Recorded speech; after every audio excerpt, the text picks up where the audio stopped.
దేవుని నామానికి వందనాలండి. మీ అందరికీ praise the lord. Sajeev Vahini conqueror no more chains అనే యూత్ మీటింగ్కి ప్రభుత్వ ఆహ్వానాన్ని తెలియజేస్తున్నానండి. సో జూమ్లో మాతో పాటు జాయిన్ అయిన మీ అందరికీ కృతజ్ఞతలండి. అదే రీతిగా యూట్యూబ్ లైవ్ ద్వారా వీక్షిస్తున్న ప్రతి వారికి ప్రభుత్వ ఆహ్వానాన్ని తెలియజేస్తున్నానండి. దేవుడు మనందరినీ ఈ నూతనమైన మాసంలోనికి నడిపించినందుకు దేవునికి కోట్ల కూడా కృతజ్ఞతలు తెలియజేస్తున్నానండి. ఈ 10 months మనని దేవుడు కాపాడినందుకు దేవునికి వందనాలండి.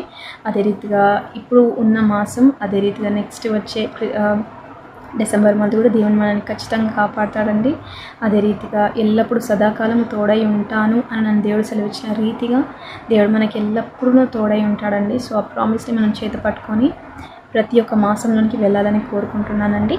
సో ఇక ఏమాత్రమూ ఆలస్యం చేయకుండా ఈ కార్యక్రమాన్ని ప్రార్థనతో ప్రారంభించుకుందామండి. స్తుతి స్తోత్రం హల్లెలూయా. మహోన్నత మహాగణుడ సర్వశక్తిమంతుడ సర్వాధికారి నా తండ్రి, నీకే వందనాలు స్తుతులు స్తోత్రం చెల్లిస్తున్నాను ప్రభా. గడిచిన దినం మొదలుకొని ఈ దినం వరకు ప్రభా నీ కృపలో మమ్మల్ని భద్రపరిచిన విధానానికి నీకే స్తుతులు స్తోత్రం చెల్లిస్తున్నాను ప్రభా. దేవా, ఈ 10 months మమ్మల్ని కాపాడినందుకు స్తుతులు చెల్లిస్తున్నాం ప్రభా. దేవా, మన తండ్రి ఈ ఆఖరి నా తండ్రి ఈ సంవత్సరంలో ఉన్న ఆఖరి నెలల్లో కూడా ప్రభా మాకు తోడై ఉండమని వేడుకుంటున్నాను స్వామి. నీకు వందనాలు దేవా. యేసయ్యా, మన తండ్రి మేము వెళ్ళుచున్న తన మార్గం అంతట్లోనూ ప్రభా మాకంటే ముందుగా మీరు వెళ్ళండి ప్రభా. దేవా, మన తన ఇరుకుగా ఉన్న దేవరాజా మరి మెట్టలు అతనైనా మెట్టగా ఉన్న ప్రతి పరిస్థితిని సరళము చేయమని వేడుకుంటూ ప్రార్థిస్తున్నాను ప్రభా. దేవ, గత మాసాల్లో ప్రభా ఎవరెవరికి ఎటువంటి ఇబ్బందులు బాధలు తనైనా మరి వేదనలు ఉన్నాయో ప్రభా, మరి అవన్నీ పరిశుద్ధాత్మదేవ నీ నామంలో బంధిస్తున్నాను ప్రభా. బ్రేక్ చేయించున్నాం ప్రభా. నీకు వందనాలు తండ్రి. ఈ నూతన మాసంలోనికి అడుగు పెట్టుచున్న ప్రభా ప్రతి ఒక్కరి జీవితాలలో ప్రభా నజరేయుడైన యేసుక్రీస్తు నామంలో ఓపెన్ డోర్స్ని ప్రొక్లెయిమ్ చేయించున్నాం ప్రభా. నీకు వందనాలు తండ్రి. యేసయ్య కార్యక్రమం అంతటినీ మీరు తోడే ఉండండి ప్రభా. మరి ఆది మొదలుకొని అంతం వరకు మీరే తోడుగా ఉండండి ప్రభా. అధ్యక్షత వహించని ప్రభా. మరి నా తండ్రి మరి వాక్యం చెప్పనే ఉన్న తనైనా మరి బ్రదర్ని మీరే ఆశీర్వదించమని వేడుకుంటున్నాను ప్రభా. అభిషేకించని ప్రభా. నా తనైనా నీ ఆత్మాభిషేకము చేత నింపమని వేడుకుంటున్నాను స్వామి. నీకు వందనాలు తండ్రి. నా తన ఆ బ్రదర్ లోపల మీరు ఉండి మీరు మాతో మాట్లాడమని వేడుకుంటున్నాను స్వామి. నీకు వందనాలు తండ్రి. మేము ఏ రీతిగా జీవించి నీకు ఏ రీతిగా ఇంకా నువ్వు దగ్గర కావాలో ప్రభా మాకు బోధించి నేర్పించి అతని నీ మార్గంలోన మమ్మల్ని నడిపించవలసిందిగా కోరుతున్నాము స్వామి. నీకు వందనాలు తండ్రి. దేవా, నీవే తోడై నడిపించవలసిందిగా కోరుతున్నాం ప్రభా. దేవా, మరి ప్రేయర్ అంతట్లో ఎటువంటి ఇంటర్నెట్ డిస్టర్బెన్సెస్ కానీ వేరే వ్యతిరేకమైన డిస్టర్బెన్సెస్ ఏవి లేకుండా ప్రభా ప్రతి వాటిని నజరేయుడనేసి నీ నామములో బంధిస్తూ గద్దిస్తున్నాము తండ్రి. మరి కార్యక్రమం అంతట్లోనూ తోడుగా ఉండి నడిపించవలసిందిగా కోరుతూ నజరేయుడనే యేసుక్రీస్తు నామములో అడిగి వేడుకొని పొందుకొని ఉన్నాము తండ్రి. ఆమేన్. దేవుని నామానికి వందనాలండి. మీ అందరికీ praise the lord. Sajeev Vahini conqueror no more chains అనే యూత్ మీటింగ్కి ప్రభుత్వ ఆహ్వానాన్ని తెలియజేస్తున్నానండి. సో జూమ్లో మాతో పాటు జాయిన్ అయిన మీ అందరికీ కృతజ్ఞతలండి. అదే రీతిగా యూట్యూబ్ లైవ్ ద్వారా వీక్షిస్తున్న ప్రతి వారికి ప్రభుత్వ ఆహ్వానాన్ని తెలియజేస్తున్నానండి. దేవుడు మనందరినీ ఈ నూతనమైన మాసంలోనికి నడిపించినందుకు దేవునికి కోట్ల కూడా కృతజ్ఞతలు తెలియజేస్తున్నానండి. ఈ 10 months మనని దేవుడు కాపాడినందుకు దేవునికి వందనాలండి. అదే రీతిగా ఇప్పుడు ఉన్న మాసం, అదే రీతిగా నెక్స్ట్ వచ్చే డిసెంబర్ మంత్ కూడా దేవుని మనల్ని ఖచ్చితంగా కాపాడతాడండి. అదే రీతిగా ఎల్లప్పుడూ సదాకాలం తోడై ఉంటాను అని నన్ను దేవుడు సెలవిచ్చిన రీతిగా దేవుడు మనకి ఎల్లప్పుడూ తోడై ఉంటాడండి. సో ఆ ప్రామిస్ని మనం చేత పట్టుకొని ప్రతి ఒక్క మాసంలోనికి వెళ్ళాలని కోరుకుంటున్నానండి. సో ఇక ఏమాత్రమూ ఆలస్యం చేయకుండా ఈ కార్యక్రమాన్ని ప్రార్థనతో ప్రారంభించుకుందామండి. స్తుతి స్తోత్రం హల్లెలూయా. మహోన్నత మహాగణుడ సర్వశక్తిమంతుడ సర్వాధికారి నా తండ్రి, నీకే వందనాలు స్తుతులు స్తోత్రం చెల్లిస్తున్నాను ప్రభా. గడిచిన దినం మొదలుకొని ఈ దినం వరకు ప్రభా నీ కృపలో మమ్మల్ని భద్రపరిచిన విధానానికి నీకే స్తుతులు స్తోత్రం చెల్లిస్తున్నాను ప్రభా. దేవా, ఈ 10 months మమ్మల్ని కాపాడినందుకు స్తుతులు చెల్లిస్తున్నాం ప్రభా. దేవా, మన తండ్రి ఈ ఆఖరి నా తండ్రి ఈ సంవత్సరంలో ఉన్న ఆఖరి నెలల్లో కూడా ప్రభా మాకు తోడై ఉండమని వేడుకుంటున్నాను స్వామి. నీకు వందనాలు దేవా. యేసయ్యా, మన తండ్రి మేము వెళ్ళుచున్న తన మార్గం అంతట్లోనూ ప్రభా మాకంటే ముందుగా మీరు వెళ్ళండి ప్రభా. దేవా, మన తన ఇరుకుగా ఉన్న దేవరాజా మరి మెట్టలు అతనైనా మెట్టగా ఉన్న ప్రతి పరిస్థితిని సరళము చేయమని వేడుకుంటూ ప్రార్థిస్తున్నాను ప్రభా. దేవ, గత మాసాల్లో ప్రభా ఎవరెవరికి ఎటువంటి ఇబ్బందులు బాధలు తనైనా మరి వేదనలు ఉన్నాయో ప్రభా, మరి అవన్నీ పరిశుద్ధాత్మదేవ నీ నామంలో బంధిస్తున్నాను ప్రభా. బ్రేక్ చేయించున్నాం ప్రభా. నీకు వందనాలు తండ్రి. ఈ నూతన మాసంలోనికి అడుగు పెట్టుచున్న ప్రభా ప్రతి ఒక్కరి జీవితాలలో ప్రభా నజరేయుడైన యేసుక్రీస్తు నామంలో ఓపెన్ డోర్స్ని ప్రొక్లెయిమ్ చేయించున్నాం ప్రభా. నీకు వందనాలు తండ్రి. యేసయ్య కార్యక్రమం అంతటినీ మీరు తోడే ఉండండి ప్రభా. మరి ఆది మొదలుకొని అంతం వరకు మీరే తోడుగా ఉండండి ప్రభా. అధ్యక్షత వహించని ప్రభా. మరి నా తండ్రి మరి వాక్యం చెప్పనే ఉన్న తనైనా మరి బ్రదర్ని మీరే ఆశీర్వదించమని వేడుకుంటున్నాను ప్రభా. అభిషేకించని ప్రభా. నా తనైనా నీ ఆత్మాభిషేకము చేత నింపమని వేడుకుంటున్నాను స్వామి. నీకు వందనాలు తండ్రి. నా తన ఆ బ్రదర్ లోపల మీరు ఉండి మీరు మాతో మాట్లాడమని వేడుకుంటున్నాను స్వామి. నీకు వందనాలు తండ్రి. మేము ఏ రీతిగా జీవించి నీకు ఏ రీతిగా ఇంకా నువ్వు దగ్గర కావాలో ప్రభా మాకు బోధించి నేర్పించి అతని నీ మార్గంలోన మమ్మల్ని నడిపించవలసిందిగా కోరుతున్నాము స్వామి. నీకు వందనాలు తండ్రి. దేవా నీవే తోడై నడిపించవలసిందిగా కోరుతున్నాం ప్రభా. దేవా మరి ప్రేయర్ అంతట్లో ఎటువంటి ఇంటర్నెట్ డిస్టర్బెన్సెస్ కానీ వేరే వ్యతిరేకమైన డిస్టర్బెన్సెస్ ఏవీ లేకుండా ప్రభా ప్రతి వాటిని నజరేడనేసి అని నామలో బంధిస్తూ గద్దిస్తున్నాము తండ్రి. మరి కార్యక్రమం అంతట్లోనూ తోడుగా ఉండి నడిపించవలసిందిగా కోరుతూ నజరేయుడనే యేసుక్రీస్తు నామంలో అడిగి వేడుకొని పొందుకొని ఉన్నాము తండ్రి. ఆమేన్. దేవుని నామానికి మహిమ కలుగును గాక అండి. మనం ఇప్పుడు ఒక ప్రాముఖ్యమైన సమయంలోనికి వచ్చామండి. అదే వాక్య సందేశం అండి. సో ఈ దినం మన మధ్యలో బ్రదర్ పాస్టర్ రాజేష్ గారు ఉన్నారండి దేవుని వాక్య సందేశాన్ని అందించడానికి. సో మనందరం వారు చెప్పే వాక్యాన్ని విని వాక్యానుసారంగా నడుచుకోవాలని కోరుతూ ఈ సమయాన్ని బ్రదర్ గారికి అప్పచెప్తున్నానండి. Brother, over to you. Channel ద్వారా దేవుని వాక్యాన్ని అందించడానికి దేవుడు చూపిన మహాకృపను బట్టి దేవునికి కృతజ్ఞతలు చెల్లిస్తున్నాను. మరి సందర్భంలో మరొక చిన్న వాక్య భాగాన్ని మనం చదువుకుని ధ్యానం చేద్దాం. ఏదైనా వాక్య ధ్యానం కొరకు 75వ కీర్తన మొదటి వచనాన్ని మనం చదువుకుందాం. దేవా, మేము నీకు కృతజ్ఞతాస్తుతులు చెల్లించుచున్నాము, నీవు సమీపముగా నున్నావని కృతజ్ఞతాస్తుతులు చెల్లించుచున్నాము. నరులు నీ ఆశ్చర్య కార్యములను వివరించుదురు. తల్ల వంచి కళ్ళు మూసుకుంటే చిన్న ప్రార్థన చేసుకుందాం. పరిశుద్ధుడా మా ప్రియ పరలోకపు తండ్రి, నమ్మదగిన దేవా, నీ నామమునకి కృతజ్ఞతలు చెల్లిస్తున్నాం ప్రభు. ఈ దినమున మేమందరము కలిసి ఇలాగ నీ లేఖనాలను ధ్యానించడానికి ఇచ్చిన ఈ మహాభాగ్యాన్ని బట్టి నీకు వందనాలు. చదువుకుని వాక్యము ద్వారా మాతో మాట్లాడండి. మా యవ్వన కాలంలో మేము వేటిని కోరుకోవాలో, వేటిని అనుసరించి నడవాలో అది మేము గ్రహించినట్లుగా మా కన్నులను తెరువు చేయండి. నీ దాసును కూడా అభిషేకించండి. అందరికీ అర్థమయ్యే రీతిలో నీ వాక్యాన్ని పంచిపెట్టడానికి నీ కృప దయచేయండి అయ్యా. ఈ యొక్క వాక్యాన్ని వింటున్నట్లుగా మమ్మల్ని మేము సిద్ధపరచుకుని నీ పరిశుద్ధాత్మకు మమ్మల్ని మేము అప్పగించుకునే కృప మాకు దయచేయండి. ప్రతి విధమైన ఆటంకాలని, అభ్యంతరాలని మీరు విరగొట్టండి. టెక్నికల్ ఇష్యూస్ ఏమీ లేకుండానట్లుగా నిరంతరాయంగా నీ వాక్యము అందరి యొద్దకి చేర్చబడినట్లుగా దయచూపమని యేసు నామములో ప్రార్థిస్తున్నాను తండ్రి. ఆమేన్. దేవునికి మహిమ కలుగును గాక. మనం చదువుకున్న ఈ వచన భాగాలు భక్తుడైన ఆసాపు రాసినటువంటి కీర్తనల్లో ఒక భాగం. మొదటి వచనంలోనే ఆసాపు భక్తుడు తాను దేవునికి కృతజ్ఞతలు చెల్లిస్తున్నట్లుగా మాట్లాడుతూ ఉన్నాడు. మనం కూడా చాలాసార్లు దేవునికి కృతజ్ఞతలు చెల్లిస్తాం. మన జీవితంలో ఏదైనా కొన్ని సమస్యల నుండి, కొన్ని పరిస్థితుల నుండి దేవుడు మనల్ని విడిపించినప్పుడు దేవునికి మనం కూడా కృతజ్ఞతలు చెల్లిస్తూ ఉంటాం. అయితే ఇక్కడ ఆసాపు భక్తుడు దేవునికి కృతజ్ఞత చెల్లించేది ఏదో ఒక భౌతికమైన సమస్య తీర్చబడినందుకు కాదు. ఒక ఆరోగ్యం బాగుపడినందుకో, లేకపోతే మంచి జాబ్ వచ్చినందుకో, లేకపోతే లోకపరమైనటువంటిది ఏదైనా ఆయన పొందుకున్నందుకో దేవునికి కృతజ్ఞతలు చెల్లించటం కాదు. దేవునికి ఎందుకు ఆసాపు కృతజ్ఞతలు చెల్లిస్తున్నాడు, ఆ ప్రేరేపణ ఎందుకు ఆయనకి కలిగింది అని మనం పరీక్షిస్తే ఒక కారణాన్ని కూడా ఆసాపు భక్తుడు మాట్లాడుతూ ఉన్నాడు. దేవా, నీవు మాకు సమీపముగానున్నావని కృతజ్ఞతాస్తుతులు చెల్లించుచున్నాం. ఒక పర్టికులర్ రీజన్ తోటి మాట్లాడుతున్నాడు. నీవు మాకు సమీపముగా ఉన్నావు అంటే దేవుని యొక్క ప్రజెన్స్ ఆయన అనుభవిస్తూ, దేవుని యొక్క సన్నిధిని బట్టి ఆయన ఆనందిస్తూ, ఆ అనుభవాన్ని బట్టి కలిగిన ఆ తృప్తి ద్వారా దేవునికి కృతజ్ఞతలు చెల్లిస్తున్నాడు. బహుశా ఇన్ని సంవత్సరాలలో మనం ఎప్పుడు కూడా ఇలాంటి ఒక కారణాన్ని బట్టి దేవునికి కృతజ్ఞతలు చెల్లించుండకపోవచ్చు. ఎందుకనంటే దేవుడు మనకి సమీపముగా ఉన్నాడు అనేటువంటి విషయాన్ని మనం సహజంగా ఆలోచన చేయం. కానీ ఈ వచ్చిన భాగాన్ని కొంచెం మనం ఆలోచన చేద్దాం. అసలు దేవుని నివాస స్థానం గురించి వాక్యం ఏమని చెప్తుంది అని మనం ఆలోచన చేస్తే రెండు ప్రాముఖ్యమైన సంగతులు వాక్యం మనకి జ్ఞాపకం చేస్తుంది. ఒకటి, ఎవరూ సమీపించరాని తేజస్సులో ఆయన వసించువాడు అని దేవుని వాక్యం చెప్తుంది. అంటే దేవుని యొక్క నివాస స్థలం ఆ పరలోకమందు ఎవరూ సమీపించరానటువంటి తేజస్సుతో కూడినదనమా. నరులు ఎవరూ కూడా ఆయన ఉన్న స్థలంలోనికి వెళ్ళలేరు. అందుకే యేసుప్రభు కూడా అంటాడు, ఎవరునూ ఎప్పుడునూ నా తండ్రిని చూడలేదు అని అంటారు. మరి ఆ ఉన్నతమైన మహిమలో వసించేటువంటి ఆ దేవుడు ఏం చేస్తున్నాడంట అని అంటే 2వ భాగంలో రాయబడి ఉంటుంది, ఎక్కడ 2-3 నా నామమును ఏకీభవిస్తారో వారి మధ్యలో నేను ఉంటాను అని.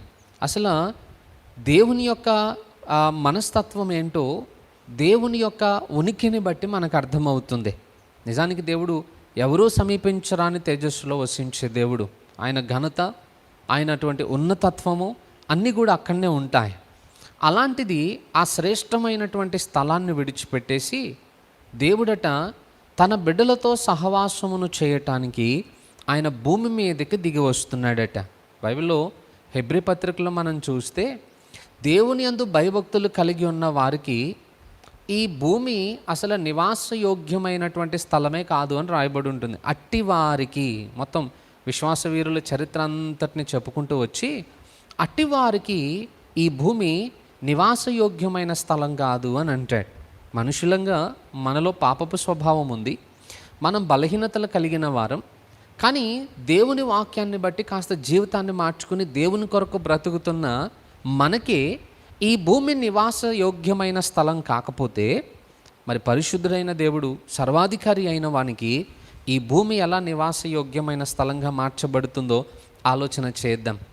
సో దేవుని యొక్క నివాస స్థానం చాలా ఉన్నతమైనది. కానీ దేవుని యొక్క గొప్ప స్వభావం ఏంటనంటే ఆయన ఎక్కడో ఎవరూ సమీపించరాని తేజస్సులో ఉండి అక్కడనే ఉండిపోవడం దేవుని ఉద్దేశం కాదు. పైగా అది ఆయనకి సంతృప్తినిచ్చేటువంటి జీవితం కూడా కాదట. దేవుడు గొప్పగా పలకొచ్చు, నేనున్న స్థలంలోనికి ఎవరూ రాలేరు, నేను చాలా ఉన్నతమైన స్థలంలో ఉంటాను, ఎవరు నన్ను సమీపించలేరని ఘనంగా దేవుడు మాట్లాడొచ్చు. కానీ దేవుని స్వభావం ఏంటనంటే నేను ఎక్కడో ఉన్నతమైన స్థలంలో ఉండిపోయి మనుషులు ఎవరు నా దగ్గరికి రాకపోతే నేను వారిని సృష్టించుకోవడం వలన ప్రయోజనం ఏంటి? నా మహిమ నిమిత్తం నేను సృజించిన జనులు అన్న మాట ఎలా నెరవేర్చబడుతుంది? పైగా నా సహవాసమునకు వారు నేను ఏర్పాటు చేసుకున్నాను, మరి ఆ సహవాసం ఎలా కొనసాగుతుంది? అది దేవుని యొక్క ఆలోచన. అందుకొరకు దేవుడు ఏం చేశాడనంటే ఆయన మహిమనంతటిని వదిలిపెట్టేసి ఈ భూమి మీదకి మన కొరకు ఆయన దిగి రావడానికి ఇష్టపడ్డాడట. మనకి ఆరంభం నుండి మనం చరిత్ర చూస్తే ఆదాము అవ్వలను దేవుడు సృష్టించిన తర్వాత వారిని తీసుకెళ్ళి ఏదేను తోటలో ఆ తోటను సేద్యపరచటానికి నియమించాడు. వారికి ఆహారం అక్కడనే ఏర్పాటు చేశాడు. దినమంతా వారు ఆ పొలం పనులు లేదా తోట పనులు చేసుకుంటూ వారి జీవనాన్ని అక్కడే సాగించాలి. అయితే వారికి అంటే ఆ ఆదాము అవ్వలకు ఆ బాధ్యతలు అప్పగించేసిన తర్వాత ఇక దేవుడు తన నివాస స్థానంలోనికి వెళ్ళిపోవచ్చు కదా అని అంటే మనకి బైబిల్ చరిత్ర చెప్తుంది, దేవుడట సాయంకాల సమయమున వారితో సంభాషించటానికి సహవాసమును చేయటానికి దేవుడు ఆ ఏదైనా తోటలోనికి వచ్చేవాడట. అసలు దేవునికి ఏం పని అక్కడ అని అంటే దేవుని ముఖ్య ఉద్దేశమే తన ప్రేమ గుణాన్ని ప్రజలకి కనుపరచటం, ఆ ప్రేమను వ్యక్తపరిచి ఆ ప్రేమకు స్పందనగా తను సృష్టించినటువంటి జనాంగము నుండి ఆ ప్రేమను పొందాలనేది దేవుని యొక్క ఆలోచన అన్నమాట. అందుకొరకట దేవుడు ఆ ఉన్నతమైన స్థానాన్ని వదిలిపెట్టేసి ప్రతిరోజు తన మహిమను తగ్గించుకుని మనుష్యుల మధ్యలోనికి వచ్చి ఆయన సంచరిస్తూ ఉండేవాడు. తర్వాత మనకి నిర్గమకాండంలో కూడా చూస్తాం, ఇజ్రాయెల్ అందరూ అరణ్యయాత్రలో ఉన్నప్పుడు వారు మార్గ మధ్యలో ఉండగా దేవుడు సీనాయి పర్వతం దగ్గర మోషేతో మాట్లాడతాడు. మోషే, మీరు నాకు ఒక మందిరముని ఏర్పాటు చేయాలి, నేను వారిలో నివసించున్నట్లు. నిర్గమకాండం 25వ అధ్యాయం 8వ వచనంలో మనం చూస్తే నేను వారిలో నివాసం ఉండున్నట్లు వారు నాకు ఒక మందిరముని ఏర్పాటు చేయాలి అని అంటాడు. వారిలో అని అంటే అర్థం ఏంటనంటే వారి మధ్యలో అని అర్థం. అసలు సొలొమోను మందిరము కట్టబడినప్పుడు దాని గొప్పతనాన్ని గురించి సొలొమోను మాట్లాడతాడు. మంచి మందిరం కడతాడు. సొలొమోను కట్టిన మందిరం యొక్క విలువ ఏంటో మనకు తెలుసు. అది ఎంత ఘనంగా కట్టబడిందో, ఎంత విలువైన వాటి చేత అది కట్టబడిందో మనందరికీ బాగా తెలుసు. కానీ సొలొమోను అంటాడు, ప్రభువా నువ్వేమో ఆకాశ మహాకాశములు పట్టచాలని దేవుడవు, నేను కట్టిన ఈ మందిరం ఏ పాటిది? సొలొమోను అంత విలువైన రాళ్లతో కట్టిన మందిరం ఏ పాటిది అని అన్నప్పుడు, ఇక్కడ గుడారమును ఏర్పాటు చేస్తే అది దేవునికి ఎలా విలువని తీసుకుని వస్తుంది? అయితే దేవుని ఉద్దేశం ఏంటంటే ఏదో కన్స్ట్రక్షన్ ఘనంగా కనపడితే సరిపోతుందని కాదు, దేవుడు తన బిడలతో పాటు కలిసి ఉండాలనేది ఆయన ఆశ. అందుకే 40 సంవత్సరాలు దేవుడు వారి మధ్యలో ఆ గుడారంలోనే నివాసం ఉన్నాడట. ఇప్పటి కాలంలో మనం చూస్తే పరిశుద్ధాత్మ దేవుణ్ణి దేవుడు మనకు తోడుగా ఇచ్చాడు. యోహాను సువార్తలో రాయబడింది, నేను మీ కొరకు ఆదరణకర్తను పంపిస్తాను, నేను అనాథలుగా మిమ్మల్ని విడువను అని వాగ్దానం చేశాను. సో ఆ ఆరంభము నుండి స్టిల్ ఈరోజు వరకు కూడా మనం చూస్తే దేవుని యొక్క ఉద్దేశం మనందరికీ ఆయన సమీపముగా ఉండాలనేది ఆయన స్వభావం. బాధాకరమైన విషయం ఏంటంటే దేవుడేమో మనకి సమీపంగా ఉండాలని కోరుకుంటుంటే మనమేమో దేవునికి దూరంగా వెళ్ళిపోయి లోకంలో ఆనందించాలని మనం ప్రయత్నాలు చేస్తూ ఉంటాం. ఈరోజు ప్రతి యవనస్తుని జీవితంలో జరుగుతున్న పొరపాటు అదే.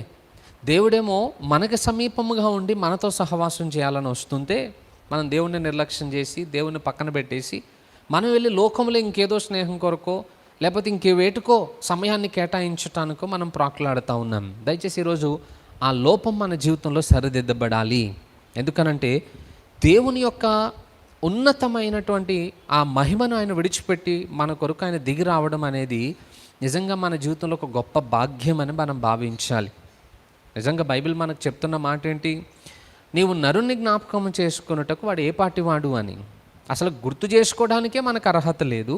అలాంటిది దేవుడు స్వయంగా కిందకే దిగి వచ్చి మనతో కలిసి సహవాసం చేస్తాననడం అది చాలా ఉన్నతమైనటువంటి అవకాశం దేవుడు మన జీవితంలో అనుగ్రహించినట్లే. కానీ దేవుని యొక్క నివాస స్థానమును మనం తృణీకరిస్తూ ఉన్నాం. 139 కీర్తనలో కూడా అంటాడు, అయ్యా నువ్వు లేని చోట అంటూ ఏది లేదు, ప్రతి చోట నీవు ఉన్నావు. అంటే దేవుని యొక్క నివాస స్థానము నిత్యము మనతో ఉండేటట్టుగా దేవుడు ఏర్పాటు చేస్తే ఈరోజు ప్రజలకు ఆ విలువ అర్థం కానటువంటి స్థితిలో మన జీవితాల్లో ఉన్నాయి. మరి ఎందుకు ప్రజలు దేవుని యొక్క సన్నిధిని తృణీకరిస్తున్నారు? దేవుడేమో మనకు సమీపంగా ఉండాలనుకుంటుంటే మనం ఎందుకు దేవునికి దూరంగా పారిపోవాలని ప్రయత్నాలు చేస్తున్నాం? సో దాని వెనుక కూడా ఒక కారణం ఉంది. ఏంటిదనంటే దేవునితో కలిసి నడవడం అనేది సహజంగా అందరికీ నచ్చేటువంటి విషయం కాదు. కారణం ఏంటి? మన జీవితంలో మన ఇష్టం వేరు, దేవుని యొక్క ఇష్టం వేరు. దేవునితో కలిసి నడవాలి అని ఎవరు అనుకుంటారు? అసలు సహజంగా ఎవరికీ నచ్చదు. ఎంత మనం భక్తిపరులమైనా, ఎంత వాక్యము నెరిగిన వారమైనా, ఒకవేళ దేవుడు నిత్యము మనతోటే ఉంటాను, నీతో పాటే నేను నడుస్తాను, నువ్వు ఎక్కడికి వెళ్తే అక్కడికి వస్తాను అని ఒకవేళ దేవుడు మనతో మాట్లాడి ఆ మంచి అవకాశాన్ని మనకి ఇస్తే ఎంతమంది దానికి అంగీకరిస్తారు? మామూలుగా అంటాం, ప్రభు దేవుడు నాతో ఉంటే బాగున్ను, దేవుడు నాతో కలిసి నడిస్తే బాగున్ను అని మనం కోరుకుంటాం. కానీ రియల్గా అది మన జీవితంలో జరిగే సమయం వచ్చినప్పుడు చాలామంది దానికి ఇష్టపడం. ఎందుకు అనంటే ఒకవేళ దేవుడు మనతో పాటు ఉన్నాడు అనుకోండి, దేవుడు మన పైరూపమును చూడడు, లేకపోతే మనం చేసే భౌతికమైన భక్తి చర్యలను ఆయన చూసి సంతోషించలేడు. మెయిన్గా దేవుడు మన జీవితంలో మన హృదయమును పరిశోధన చేస్తాడట. ఆ దేవుడు మనతో పాటు ఉండి నిత్యము మన హృదయాన్ని పరిశోధన చేస్తున్నప్పుడు మన జీవితంలో ఎన్ని లోపములని కనబడతాయో, ఎన్ని అసహ్యకరమైనటువంటి విషయములను ఆయన మన జీవితంలో కనుగొంటాడో అవన్నీ మనకు తెలుసు. అందుకే చాలాసార్లు మనము దేవునితో కలిసి నడవడానికి ఇష్టపడం. అసలు దేవుని దాకా ఆలోచన చేస్తున్నాం. మీరు కొన్ని సందర్భాలు ఎదుర్కొని ఉంటారో లేదో నాకు తెలియదు, కానీ ఎక్కడైనా ఒక ప్రవక్త ఒక మీటింగ్ని ఏర్పాటు చేశాడు. ఆయన ఒక ప్రాఫిట్, మనుషుల హృదయములలో ఉన్నదాన్ని ఆయన చెప్పగలుగుతాడు అని ఒకవేళ మీకు ప్రకటింపబడినప్పుడు ఎంతమంది నిజంగా ప్రార్థన కూడికకు హాజరవుతారు చెప్పండి? ఆ దైవజనుడు మీ హృదయంలో ఏది ఉందో అది చెప్పగలుగుతాడు. మీ పరిస్థితి అంతటిని మీరు చెప్పకుండానే ఆయన చెప్పగలుగుతాడు అనేటువంటి విషయం మీకు తెలిసినప్పుడు ఎంతమంది ఆ ప్రార్థన కూడికకి వెళ్ళగలుగుతాం?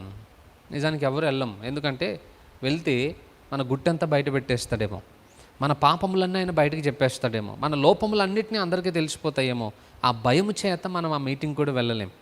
కొన్నిసార్లు దయ్యం పట్టిన వారికి ప్రార్థన చేయడానికి వెళ్ళాల్సి వచ్చినప్పుడు కూడా చాలామంది భయపడతారు. ఎందుకనంటే దయ్యానికి మన జీవితం ఏంటో తెలుసు, మనలో ఉన్న ప్రతి రహస్య పాపమును అది బయటకు చెప్పేస్తుంది. కాబట్టి అలాంటి వాటి జోలికి వెళ్ళకపోతే బాగున్ను అని కొంతమంది ఆ ప్రార్థనకు రావడానికి ఇష్టపడరు.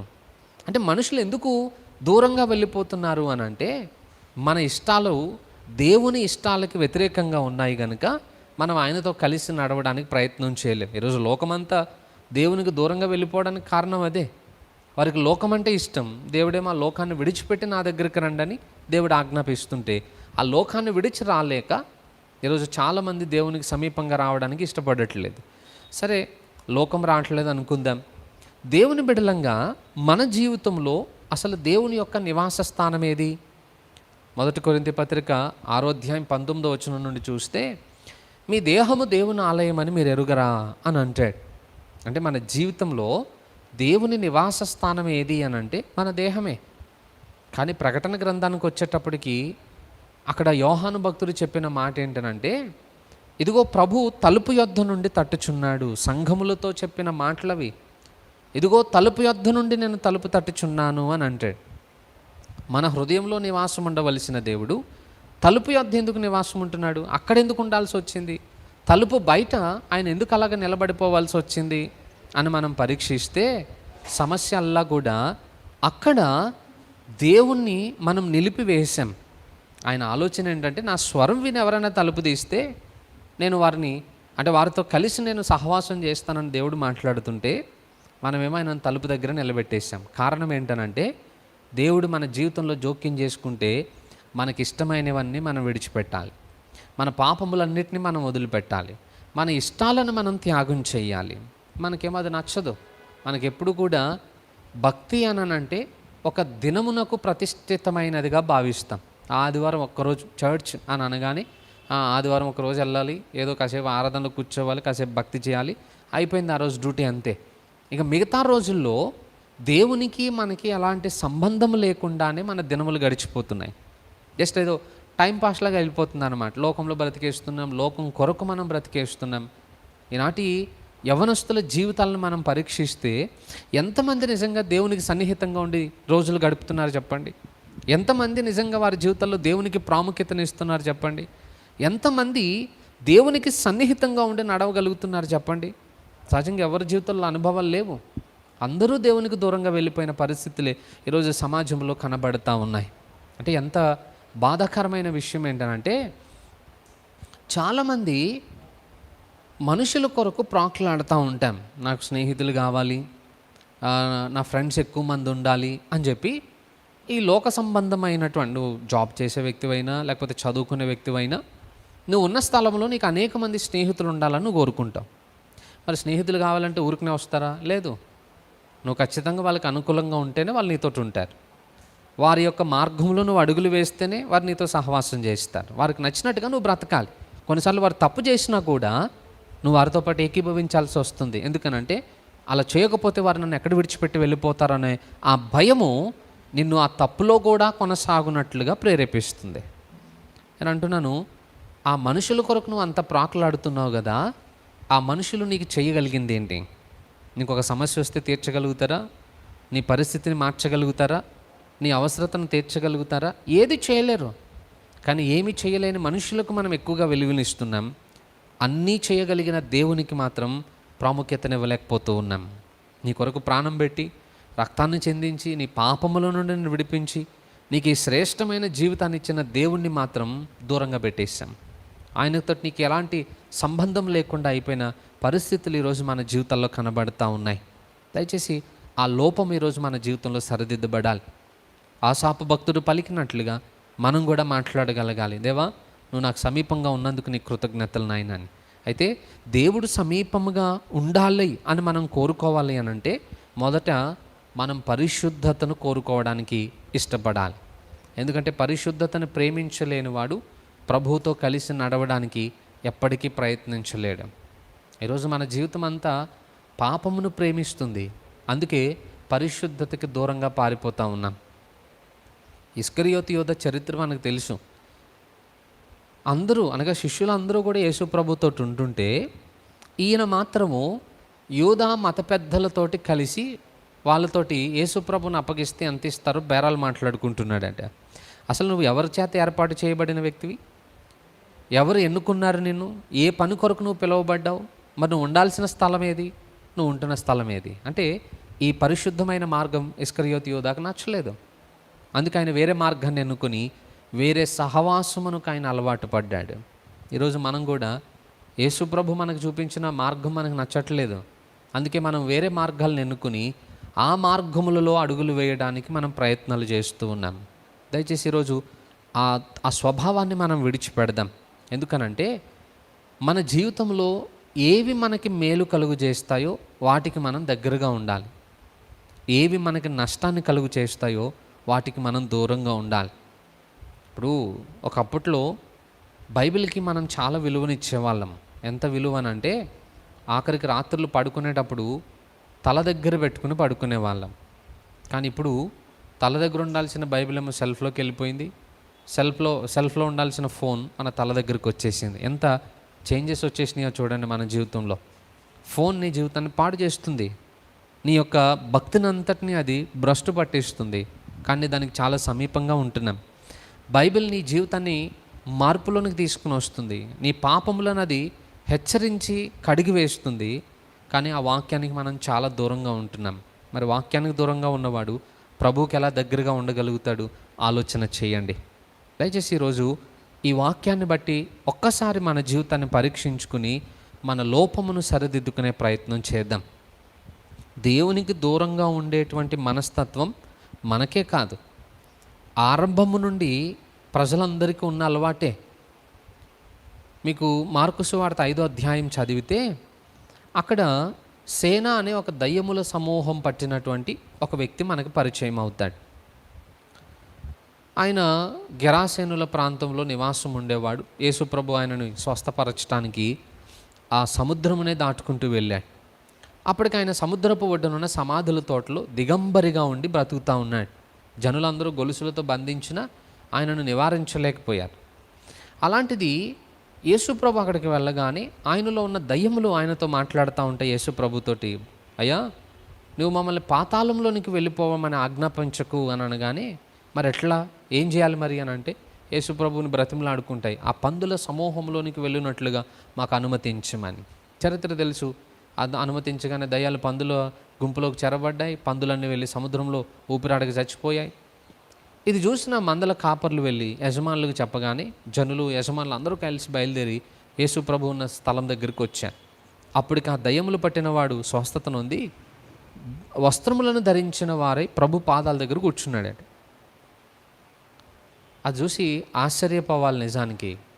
కానీ ఆ ప్రాంత ప్రజలు పలికిన మాట ఏంటో తెలుసా? మార్పు చెందినటువంటి ఆ వ్యక్తిని చూడట్లేదు, వారు చనిపోయిన పందుల గుంపును చూస్తున్నారట. వెంటనే వాళ్ళు అంటున్నారు, అయ్యా దయచేసి నువ్వు మా ప్రాంతాలకు రావద్దు అని అంటున్నారు.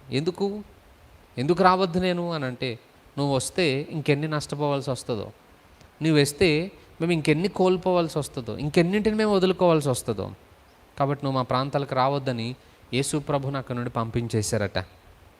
ఈరోజు మనం కూడా ఆ ప్రాంతంలో ఉన్న ప్రజల్లానే ప్రవర్తిస్తున్నాం. మనం రక్షింపబడి ఉండొచ్చు, కానీ ఇంకా మన జీవితంలో కొన్ని స్వభావములను మనం ఇంకా విడిచిపెట్టలేదు. కొన్నిసార్లు నాకు అనిపిస్తుంది, బాప్తిస్మం అనేది బహుశా మన శరీరానికే జరిగిందేమో, మన హృదయానికి ఇంకా జరగలేదేమో అనిపిస్తుంది. ఎందుకనంటే హృదయంలో ఇంకా పాపం అలాగే నివాస స్థానం చేస్తుంది. ఇంకా లోక సంబంధమైనవి ఇంకా అక్కడనే స్థిరపడిపోయాయి. అక్కడ ఆ ప్రతిష్ఠితమైన ఆ భక్తిని అవన్నీ పాడు చేస్తూ ఉన్నాయి. ఇంకా హృదయానికి బాప్తిస్మము జరగలేదేమో అనిపిస్తూ ఉంటుంది. ఒకసారట ఒక సేవకుడు బాప్తిస్మం ఇస్తూ ఉన్నాడట. ఇస్తుంటే ఆ బాప్తిస్మం పొందేట ఆయన చెయ్యి ఒకటి పైకి పెట్టి మిగతా మనిషి అంతా లోపలికి మునుగుతూ ఉన్నాడు. సేవకుడేమో ఆ చేతిని కూడా పట్టుకుని కింద కొంచెం ప్రయత్నం చేస్తుంటే ఆయన అసలు కిందకి దించట్లేదు, పైనకే పట్టుకుని ఉన్నాడు. బాబు బాప్తిస్మం అలా కాదు ఆయన, మనుషులు కంప్లీట్గా మునగాలి నీటిలో అని చెప్తుంటే ఆయన అన్నాడట, పాస్టర్ గారు ఈ చేతికి ఒక్కటికి తర్వాత బాప్తిస్మం ఇద్దరు కానీ మిగతా బాడీకి మాత్రం ఇప్పుడు ఇచ్చేయండి అన్నాడు. అయ్యా అట్లా ఇవ్వకూడదు, బాప్తిస్మము కంప్లీట్గా ఇవ్వాల్సిందే అని అంటే, లేదు పాస్టర్ గారు ఈ చేత్తో చేసే పని ఇంకా కొంచెం ఉంది, ఈ చేత్తో ఒకరిని చంపేది ఉంది, ఆ కార్యక్రమం అయిపోయిన తర్వాత అప్పుడు మీరు ఈ చేతికి బాప్తిస్మం ఇద్దరు కానీ ముందు బాడీకి ఇచ్చేయండి అన్నాడు. అంటే మనిషి యొక్క తత్వం ఏంటనంటే ఇంకా కొంచెం మటుకి రక్షణ పొంది కొంత పాత స్వభావానికి అలా చోటు పెడుతున్నట్టు. ఈరోజు మన జీవితంలో కూడా అంతే. మందిరానికి వెళ్తున్నాం కానీ వాక్యం హృదయంలో చొరబడట్లేదు. శరీరాలు మాత్రమే అక్కడ ఉంటున్నాయి, హృదయాలు దేవునికి సన్నిధికి చాలా దూరంగా వెళ్ళిపోతూ ఉన్నాయి. ఆ గెరాసైనులు ఎలాగైతే దేవుణ్ణి తృణీకరించేశారో, మా స్థలానికి మా ప్రాంతాలకు రావద్దని ఆయనను నిరాకరించారో, ఈరోజు మనం కూడా ప్రభువుని ద్వారం బయట పెట్టేసి మనం అదే మాట్లాడుతున్నాం, అయ్యా నువ్వు మా జోలికి రావద్దు, మా లోపల లేదా మా జీవితంలో నువ్వు జోక్యం చేసుకోవద్దు అని. పోనీ అలా అన్నప్పుడు కంప్లీట్గా దేవునికి దూరంగా ఉన్నామా అంటే అది కూడా లేదు. ఆయన ద్వారం దగ్గర ఎందుకు పెడుతున్నామని అంటే, మళ్ళా రేపు ఏదైనా సమస్య వచ్చిందనుకోండి, ఆ సమస్య ఎవరు తీర్చాలి? ఎవరికి మనం ప్రార్థన చేస్తాం? మళ్ళీ ఆయన అవసరమే. అందుకే పిలిస్తే పలికేటంత దూరంలో మనం ప్రభువుని పెట్టుకుంటాం. రేపు ఏదైనా కష్టం రాగానే మళ్ళీ దేవుని సన్నిధిలోకి వెళ్ళి ప్రార్థన చేయగానే దేవుడు వెంటనే రావాలి, మన జీవితంలో జోక్యం చేసుకోవాలి, మన సమస్యను పరిష్కరించాలి. మళ్ళీ అలాగని దేవునికి అవకాశం ఇచ్చాం కదా అని చెప్పి మన మీద పెత్తనం చేస్తానంటే ఒప్పుకోం. ప్రభువా నువ్వు అన్నింట్లో జోక్యం చేసుకోవద్దు, నేను ఏది అడిగానో అది నాకు ఇచ్చేసి వెళ్ళిపోవాలి అంతే, అంతకుమించి నా జీవితంలో ప్రవేశించొద్దని మళ్ళీ అక్కడ కండిషన్స్ పెడతా ఉంటాం. అంటే దేవుణ్ణి అవసరానికి వాడుకునేటువంటి మనస్తత్వానికి ఈరోజు క్రైస్తవులు బలహీనపడిపోయారు. దయచేసి ఈరోజు ఆ పొరపాటును మనం సరిదిద్దుకుందాం. ఆసాపు భక్తుడు కలిగి ఉన్న ఆ స్వభావాన్ని ఈరోజు కూడా మనం కూడా సంపాదించుకుందాం. దేవునికి సమీపముగా ఉండడం మనం నేర్చుకుందాం. మోషే భక్తుడు ఒక మాట అంటాడు, ఇజ్రాయెల్ అందరూ అరణ్యయాత్రలో ఉన్నప్పుడు వారు భయంకరమైన పాపం చేసి దేవునికి అసహ్యాన్ని తీసుకుని వచ్చారు. దేవునికి అసహ్యాన్ని తీసుకుని వస్తే దేవుడు అంటాడు, మోషే నేను మీతో రాను, వీళ్ళు లోబడని వాళ్ళని ప్రజలు, మీకు కనానుని ఇస్తానన్నాను కాబట్టి మీరు వెళ్ళి దాన్ని స్వాధీనం చేసుకోండి అని చెప్పగానే మోషే ఒక మాట అంటాడు, ప్రభువా నువ్వు మాతో రాకపోతే ఒక్క అడుగు కూడా మేము ఇక్కడ నుండి వెయ్యం. నువ్వు లేని కనాను మాకెందుకు? నువ్వు లేని కనాను ఎడారితో సమానం, దానికంటే నువ్వు ఉన్న ఈ ఎడారే మాకు కనానుతో సమానం అన్నట్టుగా మోషే నువ్వు రాకపోతే ఒక్క అడుగు కూడా మేము వెయ్యము అని అంటాడు. నేను అంటాను, ఈరోజు ప్రతి దినము ఉదయకాలపు మన ప్రార్థనలో ఈ మాట మనం చెప్పగలుగుతామా? ప్రభు ఈ రోజంతా నువ్వు నాతో ఉండాలనైనా, నాతో రావాలి ప్రభా, నువ్వు నన్ను చేయి పట్టుకుని నడిపించాలనైనా అడుగుతామంటారా? అడగం. ఎందుకంటే దేవుడు మనతో వస్తే మన ఇష్టాలు నెరవేరవు, మనం అనుకున్న ప్రతి స్థలానికి వెళ్ళలేం. పాపంలో ఆనందించడానికి ప్రభువును దూరంగా పెట్టేస్తున్నాను. జాగ్రత్త. ఈరోజు ఏదైతే ఆనందం అనుకుంటూ పరిగెడుతున్నావో ఒకరోజు అది నిన్ను శాశ్వతమైన దుఃఖానికి గురి చేస్తుంది. ఈ భూమి మీద ఉన్న ప్రతి ఆనందం తాత్కాలికమే, క్షయమైన ఆనందం. కానీ ఆ పాపం వలన కలిగే దుఃఖం మాత్రం శాశ్వతం. అందుకే ఈ లోక సంబంధమైన కొద్దిపాటి ఆనందం కొరకు నువ్వు ప్రభువును దూరంగా పెడుతున్నట్లయితే శ్రేష్టమైన దాన్ని పోగొట్టుకుంటున్నావని గ్రహించాలి. అందుకే దయచేసి ఈరోజైనా మార్పు చెందుదాం.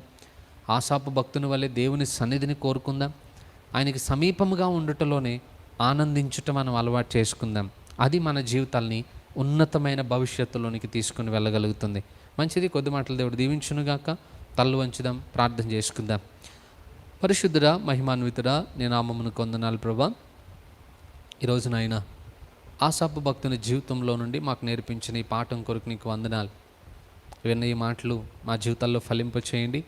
ఇక నుండి అయినా మేము ఏది కోరుకుంటున్నామో అది మా జీవితానికి ఎలాంటి పరిస్థితిని కలుగు చేస్తుందో అది మేము గ్రహించగలిగే జ్ఞానం మాకు దయచేయండి. దేవా, వ్యర్థమైన వాటిని ఆశిస్తూ శ్రేష్టమైన వాటిని మేము పక్కన పెట్టేస్తున్నాం. కానీ మరియా గురించి రాయబడి ఉంది, మరియా ఉత్తమమైన దాన్ని ఎన్నుకున్నది అని. ఈరోజు మా జీవితంలో కూడా నీ సన్నిధి మాకుంది, లోకము కూడా మా కన్నులు ఎదుటుంది. దేనిని మేము ఎన్నుకోవాలో ఆ అవగాహన మా జీవితాల్లో దయచేయండి. ఆసాపు భక్తుని వల్లే నీకు సన్నిహితంగా ఉంటూ నీ సన్నిధిలో ఉన్న ఆనందాన్ని మేము అనుభవిస్తూ నిన్ను మహిమపరిచే కృప మాకు దయచేయండి.